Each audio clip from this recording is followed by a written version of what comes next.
बिस्मिल्लाहिर्रहमानिर्रहीम। अस्सलाम वालेकुम नाज़रीन, आप यूट्यूब चैनल देख रहे हैं। मैं इमरान खान हूँ। इमरान खान साहब की पार्टी ने एक तो बड़ा काम डाल दिया है और इसका जवाब देना पड़ेगा इंपोर्टेड सरकार को। ये बहुत बुरी तरह फंस गए हैं और ये एक ऐसी चीज़ है जिसका जवाब ना तो शहबाज शरीफ के पास है, ना उसकी कैबिनेट के पास है और ना इनको लाने वालों के पास है। बल्कि अगर ये सवाल उठाया गया और कानूनी नुक्ता नज़र से उठाया गया तो शरीफ ख़ानदान को इसकी पॉलिटिकल कीमत भी देनी पड़ेगी और वैसे भी उनको कीमत अदा करनी पड़ेगी कानूनी नुक्ता नज़र से भी। एक खबर ये आपको मैं बताऊंगा, दूसरा को बताऊंगा कि यूक्रेन और अमेरिका की जो मुश्तरका लड़ाई है रूस के ख़िलाफ़, उसमें रशिया के ख़िलाफ़ अमेरिका ने अब तक क्या किया है, ये लड़ाई कहाँ तक पहुँची है। क्योंकि जब आपको पहले मैं रिपोर्ट कर रहा था कि यूक्रेन और रशिया की लड़ाई में कौन जीत रहा है, कौन हार रहा है, कौन कितने इलाके ले रहा है, तो उस वक्त सूरत हाल ये थी कि एक पाकिस्तान में जंग शुरू हो गई, हालात पाकिस्तान के अंदर रिजीम चेंज की तरफ चले गए, तो हमें अपनी पड़ गई और हम यहाँ पे पाकिस्तान के अंदर कवरेज करना हमने शुरू कर दी।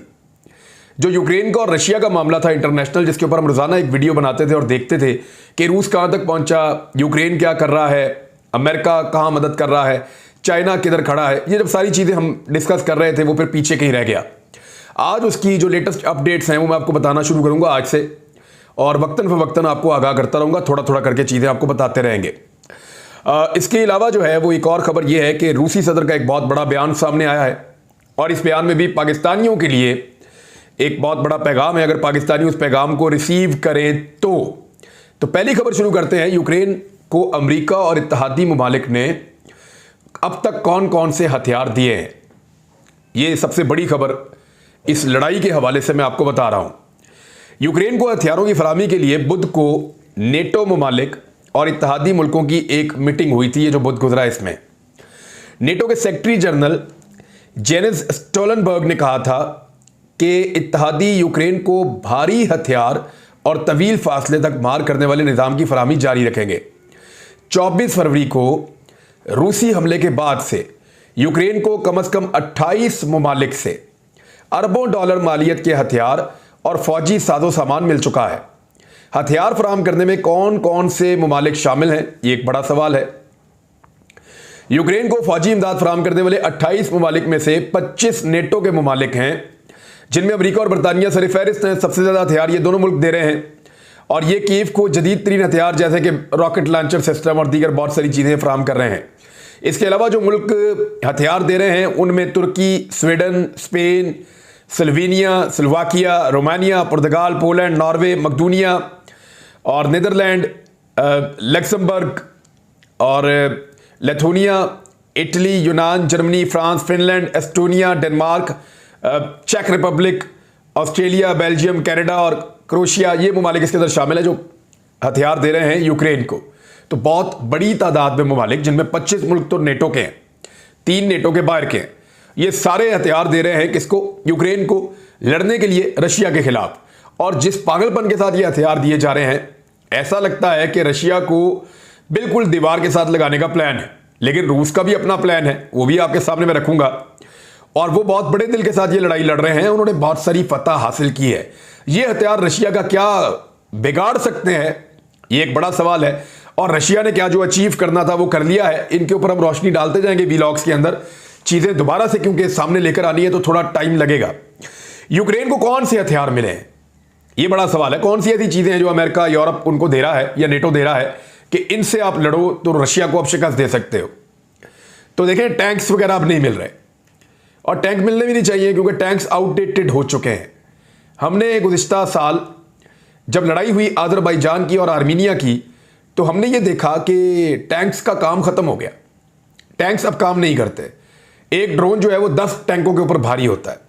तो अब जो हथियार दिए जा रहे हैं, ज़रा ये देख लें आप, यूक्रेन को भेजी जाने वाली फौजी इमदाद और हथियारों के साथ साथ मज़ीद जदीद आलात भी शामिल हैं। इन हथियारों में आर्टिलरी, एंटी एयरक्राफ्ट वेपन्स और एंटी टैंक वेपन्स, 455 से ज़्यादा बख्तरबंद गाड़ियाँ, 800 से ज़्यादा ड्रोन्स तैयारे। ये जो ड्रोन्स हैं इनमें बहुत सारे तुर्की के बने हुए हैं, 12 आपको बताता हूँ वो कौन से हैं। तो 800 से ज़्यादा ड्रोन्स दिए जा रहे हैं, 20 के करीब हेलीकॉप्टर हैं, 108 हुटीजर हैं और छोटे हथियार मौजूद हैं। 51 मिलियन गोला बारूद के यूनिट हैं, 51 मिलियन, यानी 5 करोड़ से ज़्यादा, 5 करोड़ 10 लाख के करीब जो है वो छोटे गोले हथियार जो फेंकने वाला एमुनिशन है वो दिया गया है, और साथ ही साथ K220 आर्टिलरी राउंड्स भी दिए गए हैं, और बॉडी आर्मर ये भी साथ शामिल है।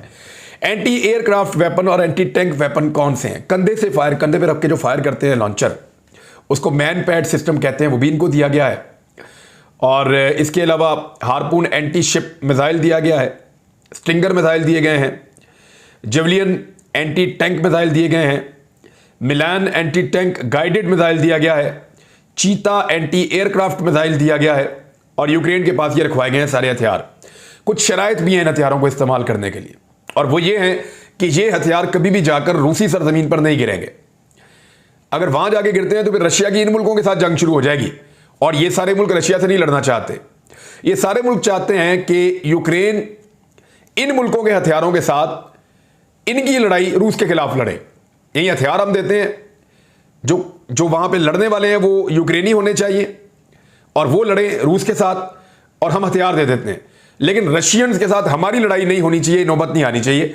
तो रशिया को मैक्सिमम एंगेज करने की कोशिश की जा रही है। ड्रोन्स जो है वो तुर्की के जो बैरक्तार TB2 ये जंगी ड्रोन्स हैं, ये तुर्की के, और तुर्की ड्रोन आपको याद होगा इस्तेमाल किए थे आर्मीनिया के खिलाफ। आजरबाईजान ने उनको बड़ी कामयाबी मिली थी, वो तुर्की और इसराइल के ड्रोन इस्तेमाल कर रहे थे।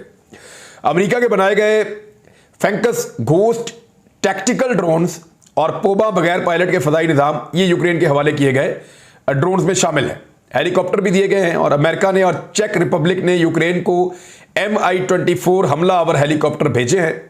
छोटे हथियारों में बहुत सारे ममालिक यूक्रेन को खुद कार राइफलें दे रहे हैं, मशीन गनें दे रहे हैं, असॉल्ट राइफल्स दे रहे हैं, स्नाइपर राइफल्स दे रहे हैं, सब मशीन गन्स दे रहे हैं, पिस्तौल और गोला बारूद भेज रहे हैं। ज़्यादातर मुल्क जो हैं, जो 25, 27, 28 मुल्कों के नाम आए हुए हैं, ज़्यादातर वही हैं जो क्लाशनकोफें भेज रहे हैं, M4 भेज रहे हैं, इसी किस्म की जो छोटी राइफलें होती हैं खुद कार चलने वाली, या पिस्टल्स हैं या उनकी गोलियां हैं, वो ये चीज़ें भेज रहे हैं। जो मेन हथियार देने वाले हैं वो आपको पता है कि फ्रांस, अमेरिका, बरतानिया, ये वो ममालिक हैं जो ज़्यादा और बड़े हथियार फ्राहम कर सकते हैं। चेक रिपब्लिक एज वेल।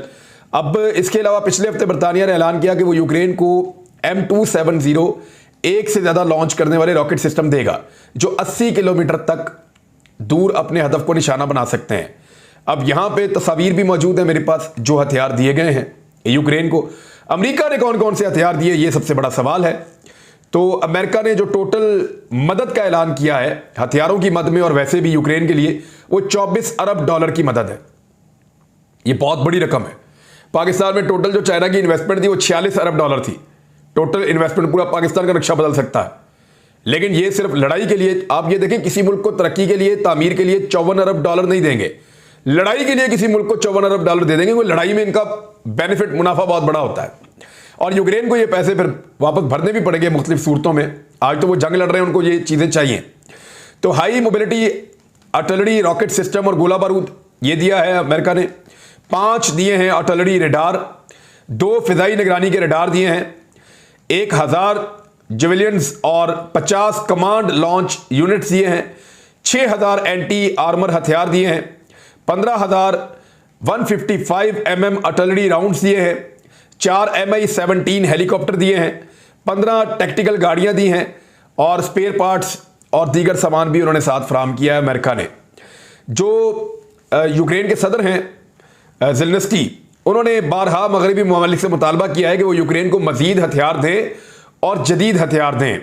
1 जून को जो बाइडन इंतजामिया ने कहा कि वो यूक्रेन को high mobility artillery rocket system सिर्फ इस शर्त के ऊपर देंगे कि हमारा कोई भी जो मिसाइल है या हमारा रॉकेट है वो रूसी हद के अंदर जाकर नहीं गिरेगा, सरहद के पार कहीं रूस के इलाके में जाकर नहीं गिरेगा।